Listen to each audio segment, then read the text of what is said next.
You don't know how big a bear is until you see one in the flesh on the ground in front of you. Yeah, this is one that's this is somewhere in Europe. I think that's a stag, and this bear is just fucking dragging this 300-pound stag around the way you would drag your luggage. I mean, that's a big animal. It's bigger than 300 pounds. I think that might even be an elk. It's either a stag or an elk, but I mean, that's a solid 500-pound animal. Oof. And that bear is just fucking mauling it. And it's not even a big bear. That's not a big one. The really, really, really scary ones are the Alaska ones. The Alaska ones are insane.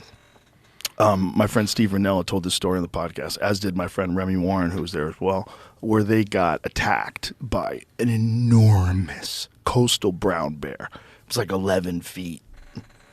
Enormous. It had claimed the elk that they shot. They shot an elk on a hunting trip. Oh, shit. And the way Alaska is, they were on this place called a Fognak Island. And a Fognak Island is insanely dense. And so if you're going to pack out, if it's like a certain time at night, like say if you shoot the animal and it's like 5 p.m. and it gets dark at 8 p.m., you can't get it out in time. It takes a full day, and you can't manage your way through that brush in the dark. It's too dense. You go on a mile, it takes you hours, hours and hours to go a mile because it's just so dense. You're just moving through everything. And so they hung this elk up, and they took some of the meat back with them, and then they went back in the morning to pack it out. It's cool, so you don't have to worry about the meat going bad. They didn't realize when they got there that a bear had already found it. Oh, shit. And the bear had claimed it. And so they said, let's sit down and eat lunch before we pack out. So we'll fuel up before we pack out because it's a long pack out. So at that point, they didn't know that there was They had no idea. Right. So these guys are all planning to carry like 100 pounds each on their backs. Yeah. And they're going to go miles and miles through this dense shit that's going to take forever. So they're like, let's eat. So they're sitting there eating, and someone hears something, and they turn, and they see a fucking monster of a bear running straight at them. Oh, no. In the camp. And the bear probably didn't realize there were so many of them, and that's maybe the only thing that saved them, because they kind of scattered. And one guy, this dude they called Dirt Myth, he was actually riding the bear's back at one point for like 10 yards on top of the bear's back, and then fell off, and the bear ran off. And so the bear was in the woods, like watching them, making noises, like woofing at them, like making these noises. And now they got their rifles out, but no one had a rifle out. No one had anything out. They were all just eating sandwiches. Wow. My friend Remy said he had his gun in his bag. Like, fucking, So let's say you had a gun on your side. Like Jesus Christ, what do you do? Because that thing ran past them. Right. What if you shot it and it turned around and ran back? Like, does the noise scare them at all? Maybe. Right. Maybe.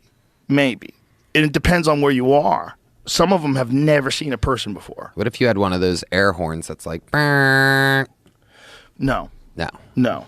The bear spray doesn't even work all the time. It's just an embarrassing way to die. Just and then it's just fucking tear you apart. Yeah. Bear spray doesn't even work all the time. There's that spray that they use. My friend John, he runs a hunting camp in Alberta, the Rivets. John and Jen, they're awesome people. And John had an encounter with a grizzly, and he sprayed it. And he said the bear didn't even react. He said he just kind of walked right through the spray.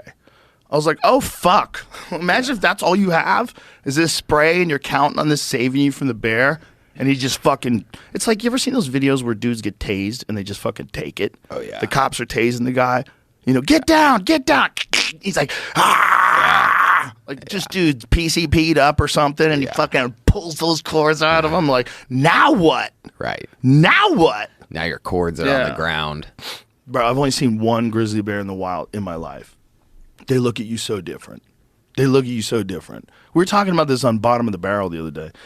Because, like, a black bear is a different animal. Black bears look at you like, who are you? Are you going to eat me? Am I going to eat you? Like, what's going on? Like, black bears look, grizzly bears look at you like this. Like, how fast can you run? Oh, God. There's a darkness in their eyes, dude, that's just, that's a predator with that's the apex. They're not scared of nobody other than bigger bears. Right. That's all they're scared of. And the one I saw, man, he wasn't even that big. He was like a 6-foot bear, like a younger bear, maybe 7 foot, maybe not that big. The big ones, when you get like 10, 11 feet. Oh my God, dude. Jesus. They're just massive killing machines, and they're so durable. That's the thing about them that's so crazy. When you watch them fight, they beat the fuck out of each other, and they don't even seem to have marks on them.